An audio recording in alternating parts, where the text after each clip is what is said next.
Okay, so today we're going to be solving problem solving with proportional relationships. So you have learned how to recognize and represent proportional relationships. Now you can apply this understanding to solve problems with percents. So take a look at this problem. It's the end of the soccer season with all equipment on the sports stop is on sale. So what is the sale price of a soccer ball that regularly sells for $28? So we've actually done this once before. So we're going to answer through the questions and then we'll actually solve this problem. So what does it mean? What does 20% off the regular price means? It means that an amount is taken away from the regular price. So you're going to say an amount is taken away from the price.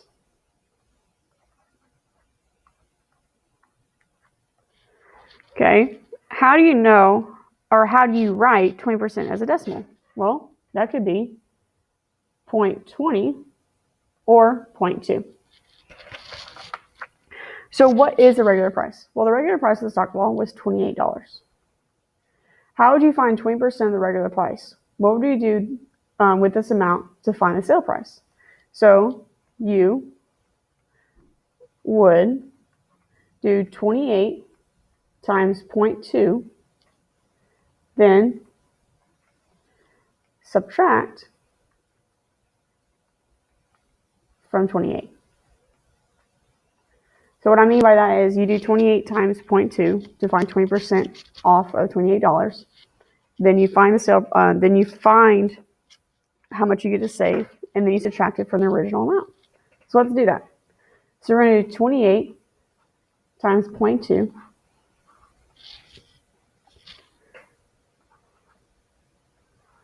And they get to save $5.60. So then you're going to take the original amount you started with and then subtract $5.60 from that.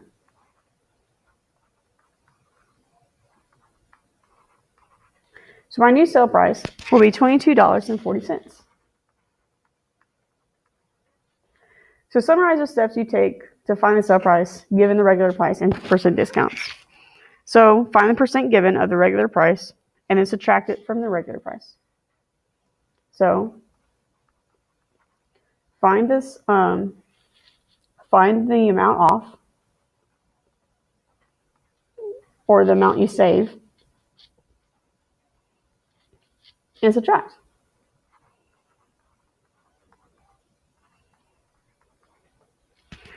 Okay, let's go on to the next slide. So it says find out more. You can use a bar model to represent the problem from the previous page. And the model helps you to see the relationship between the parts and the whole. The sale price and the amount of the discount make up the regular price. So we have the regular price, we have the sale price plus the 20% discount of the $28. So you can write an equation to represent where S is equal to the sale price. So you have the $28, here's your regular price. And then to be able to find your sale price, you subtract the discount off of $28, and that'll give you your new price. Percents are used in many different real-world situations. Here are some other types of real-world situations involving percent that will work with this lesson. So a markup, a percent added to the cost of item to determine the selling price. Simple interest, which we've done before, is a percent amount borrowed that's being paid. Tax, a percent of purchase that's added to the purchase and paid to the government. A gratuity, a percent added on the cost of service. For example, a tip when given to a waiter. Commission, a percent of sales amount awarded to the person for making that sale. A lot of times those are car salesmen. They make a commission for every car they sell. So let's look at the reflect question. In the bar model above, the discount is 20%. What percent of the regular price is the sale price? Explain how you can solve the problem using this information. So if the discount is 20% off the regular price, that means the sale price must be 80% of the regular. So they're saying since you're finding 20% of $28, that means you can do the opposite. You had to find 20% of $28 and then subtract it. Well, this equals 560. And then you do 28 minus 560, is equal to $22.40. Well, since you're finding 20% off, well, if you do 100% minus 20%, that equals 80. So all you have to do to find the original sale price is do 80% of $28, and that'll actually give you the sale price. That will give you $22.40. You don't have to subtract. That actually saves you a step. The reason being is because 100% is $28. 20% is $5.60. 80% is $22.40. So any way you work these numbers, you'll get it. It just depends on how you want to do it. If you want to find 20% of a sale price, then subtract it, then you'll get that. Well, if you just subtract the percents first and then find the percent of 80%, they'll actually just give you the sale price. I kind of like this way. You don't have to worry about subtracting at the end. Okay. So read the problem below, then explore different ways to understand how to solve problems involving simple interest. Well, Joshua borrows $300 from his older sister to buy a bike. He promises to pay the total amount plus 5% simple interest in 1 year. So how much will Joshua pay back in all? So this is the total amount we have to pay back. This is what we're looking for. This is the T, the total. Well, he already borrows $300. So then we're going to do $300 plus 5% of $300. So we're going to do that. But first, we're going to answer some questions. So it says, look at the bar diagram. What term refers to the amount Joshua has to pay back in the additional $300? So it says the interest. That's what he has to pay in additional to the amount he borrowed. So what is the interest rate in the bar diagram? The interest rate is 5%. So how is the interest rate expressed in the equation? You would write 5% as a decimal. So you'd write it as 0.05. This is very important for you to do that because that would have your decimal places. So look at the equation. What does 0.05 times 300 represent? This represents 5% of 300. So then what does each number in the expression 0.05 times? We actually already did that. This is just repeating it. Basically, it's saying you have to take 5% of $300 to figure out how much it is. So show how to find how much interest Joshua pays in 1 year. Again, same idea. 0.05 times 300. And now how much you have to pay in 1 year. So how to find the total amount Joshua has to pay back in a holding. So then you would have to, you would multiply this together. So it's $300 times 0.05. Move your decimal twice. That's very important that you have two decimal places because you'll be paying $15 and not $150. So the total amount you have to pay back is this is the interest. So the interest is now $15. You're going to pay back interest plus the amount that you borrowed. So you're going to take your $300, add your interest to that, and you get $315. So that is how much he has to pay back. So describe how to find the total amount to pay on a loan when paying simple interest. Okay. Well, you would multiply the interest rate, or let's say interest, to amount borrowed.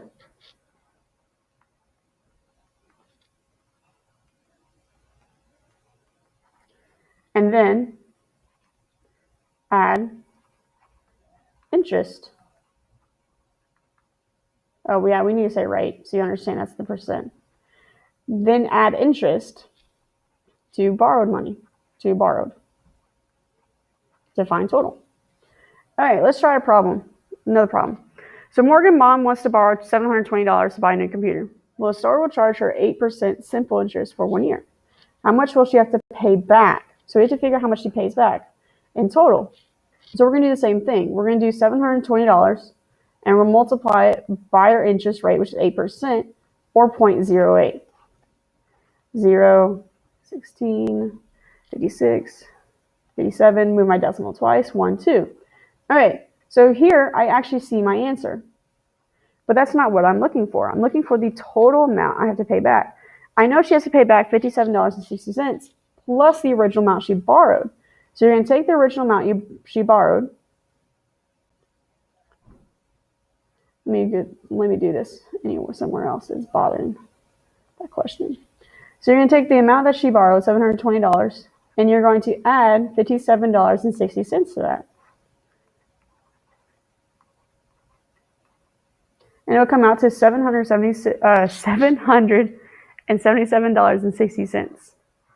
Giving your answer A. All right. A bank advertises that they'll pay 1.5% simple interest annual on new savings accounts. So Lorenzo puts $400 into a new account. If he does not deposit or withdraw any money, how much will he have after 1 year? Okay, so again, I can look at my answer choices and I can easily figure out the total because it's the amount higher. Well, let's figure out how we got that. So we're going to do $400 times the 1.5 simple interest rate. But remember, you got to change that to a decimal. Well, 1.5% is 0.015. Okay, placeholder. And then the last zero doesn't matter. And so I move my decimal 3 times. Make sure to move it 3 because you'll be getting more money than you earned. So it's $6. Well, again, this is not my answer because it wants the total. So you're going to take the amount that you put into the bank and add the amount of interest that you got in 1 year. And you get $406. B is your answer. Okay. Next question. Naya told Patrick that her new backpack only cost $14 because she used a 30% off coupon when she bought it. Patrick wants to buy a similar backpack. How much will it cost if he does not have a 30% off coupon? Okay, this is a little bit backwards. So what this is happening is she says the price that she got the backpack for was $14 after she used a 30% off coupon. What we're trying to figure out is our regular price. We're trying to figure out our regular price. So we're actually going to use a different type of formula. So the discounted price is $30. The regular price is 100%.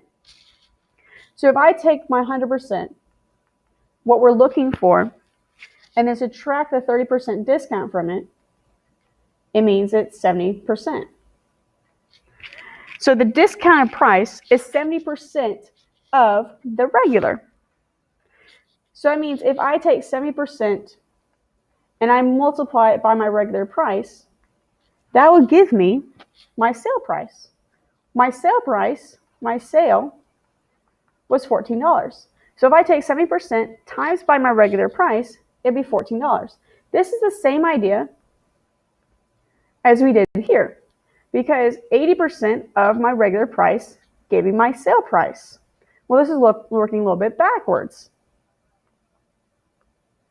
So we take 70% of my regular price, it gives me my sale price. Well, I know my sale price is 14. I'm trying to find my regular.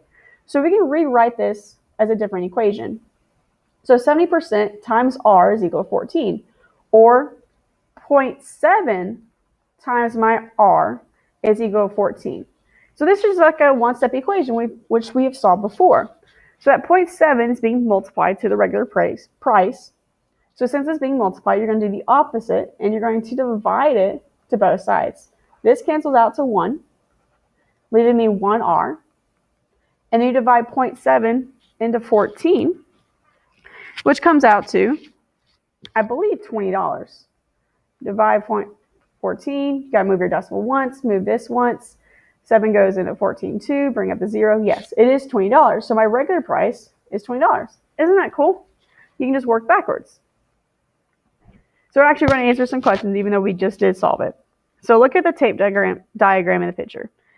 How many sections are used to show the discounted price? Well, there's 7 sections, which means 70%. If the discounted price is $14, how much does one section represent? And one section represents $2 because there's $14. Excuse me, why am I writing percent? So there's 14 sections. And then you're going the $14, and then there's 7 sections up here. So then you're going to divide by 7, which equals 2. So each section represents $2. So if all 10 sections show the original price, you can do 2 times 10, which is 20. That's another way to do it. So now look at the equation in the model. What do 0.70, 14, and R represent? Well, 0.70 represents, if I can write represents the percent of the discounted price. And then, I don't have time to write that. And then 14 represents the sale price, and R represents the regular price. So, show how the equation, show how to solve the equation. So we just did that. We had 0.7 times R is equal to 14, not 0.14. What is with me is too early in the morning. I'm sorry, guys. Is 0.7 times R, which equals 14, and then divide 0.7 to both sides, and you get R is equal to 20, which is the same up here. But the way you work this equation will work every time. So this regular price is $20. Well, suppose our sale price is 18 and the discount was 25. Explain how to find the regular price. Well, again, let's just do the same thing. You take 100%, which is your regular price, subtract 25% from that, so then you get 75. So if I take 75% of my regular price, and I would get my sale price, which is now $18. So we're going to do the same thing. So that's 0.75 times R, which is equal to 18. So then you're going to divide it. You're going to divide 0.75 to both sides. You get R on this side. 0.75 goes into 18 24 times. So now my new regular price is 24. But again, see how this equation works? It's not hard to set it up. You subtract it from 25%, and then you'll get your new percentage, change it to a decimal, and then divide. Hey, let's try a problem like that. So Deanna gets 3 problems incorrect on math quiz. Her score is 85%. Well, how many questions are on the quiz? Well, if I take 100% and I subtract 85 from it, that'll give me 15%. So if I take 15% of the amount of questions correct, let's just say R, or let me just say Q for questions, because you want to do total questions. So Q for questions, and take 15% of that, I'll get my 3 missed questions. Well, it's the same idea. So I actually wrote the formula for you up here. So you have 0.15 times Q, which equals 3. So you're going to divide 0.15 into both sides. And you get Q is equal to 20 questions. So there's a total of 20 questions. Anyway, let's try another one. So a store owner buys backpacks at a certain price and sells them at a higher price. The difference is called the markup. If she pays $21 for a backpack and adds a 40% markup on the sale price, what is she selling? So, I actually think I read this question wrong.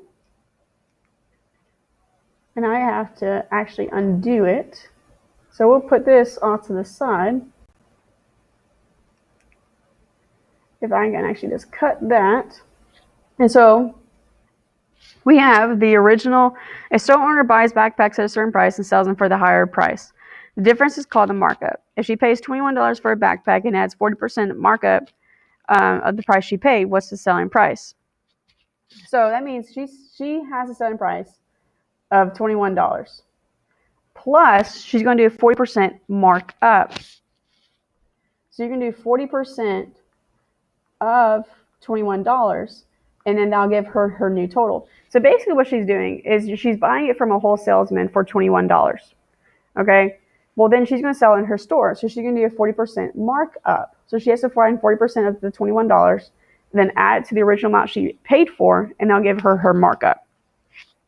So we're going to do 40% of 21, which is just 21 times 0.4. So she has an 8.4 markup. So she's going to do $21 plus an $8.40 markup, which gives her a new total of $29.40. And that'll be her new markup. Okay, so then you can move on to your homework. And let's do your problem on your homework. There it is. Okay, so let's see, which one do we want to do? Let's do number 6. So the owner of the Outdoor Furniture Center decided to use 120% markup. That's a significant amount. At the end of the season, he wants to sell all the benches that are in stock. He sells the benches for 20% off. What was the total price of the bench with this discount plus a 5% sales tax? Wow, that is an extremely intense problem. So, as you can see, it actually doesn't give you any of the numbers. So the owner of the Outdoor Furniture Center decides that, let me reread this. The owner of the Outdoor Furniture decides to use 120% markup.